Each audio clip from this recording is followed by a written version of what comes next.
Hi guys, welcome to Richard Cabile YouTube channel, and to this video, I will teach you how to adjust screen timeout on your Infinix Hot 10i mobile phone. And okay guys, but before we start, kindly subscribe to my YouTube channel by pressing the subscribe button and the bell to notify you if I have new videos. Okay guys, let's start.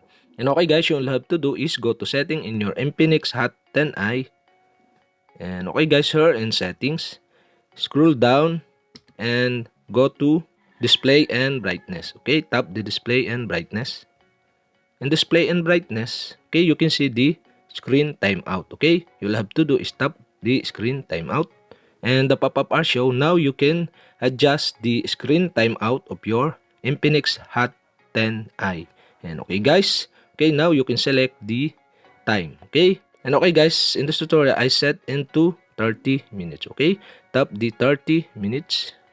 And okay guys, that's it. We have successfully changed or adjust the screen timeout on your Infinix Hot 10i mobile phone. And okay guys, if you have a question, kindly comment below. And don't forget to hit the subscribe button and the bell to notify you if I have new videos. Okay guys, thank you for watching.